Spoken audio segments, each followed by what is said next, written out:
vous invite à lire Actes chapitre 8, verset 26. Ce chapitre parle du diacre Philippe et de l'eunuque éthiopien. L'eunuque éthiopien allait à Jérusalem pour adorer et pendant son parcours, il a ouvert le chapitre d'Ésaïe qui parlait de Jésus. Philippe pose la question de savoir s'il comprenait exactement ce qu'il disait. Et il répondit: « Comment pourrais-je comprendre s'il n'y a personne pour me l'expliquer ?» Il avait tout à fait raison. Et Philippe a dit: « C'est de Jésus qu'il s'agissait. » C'est après avoir compris ce verset biblique qu'il a pris son baptême. Voyez-vous combien il est important d'identifier dans la Bible les Écritures qui parlent de ton temps, de tes promesses. Je ne parle pas ici des promesses des biens matériels. Non, mon frère, ma soeur, cher peuple de Dieu. Quand tu lis la Bible, quelle est la partie qui te concerne? Que te dit la Bible concernant les promesses de ton temps, de ton jour, de ta génération?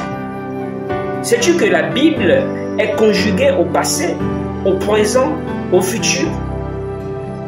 En quel temps devais-tu conjuguer? Avant que Marie ne soit. Cela avait été prophétisé par les prophètes de l'Ancien Testament. Avant que Jean-Baptiste ne vienne. Cela avait été annoncé par le prophète Malachie. Avant que Jésus ne naisse, Ésaïe le prophète l'avait vu. Avant que William Branham ne vienne, Malachie, Zacharie, Jésus et même Jean le révélateur l'avaient vu. Et toutes ces écritures se sont accomplies parfaitement. Et ces grands hommes de Dieu ont accompli parfaitement les missions qui leur ont été assignées en leur temps. Mais l'homme reste toujours ce qu'il est. L'homme loue toujours Dieu de ce qu'il a fait hier.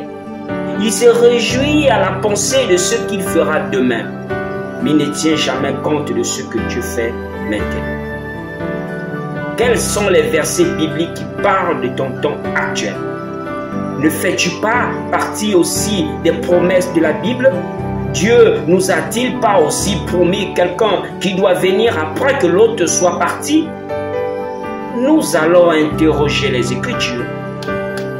Mais cela, pour une prochaine fois. Que Dieu vous bénisse.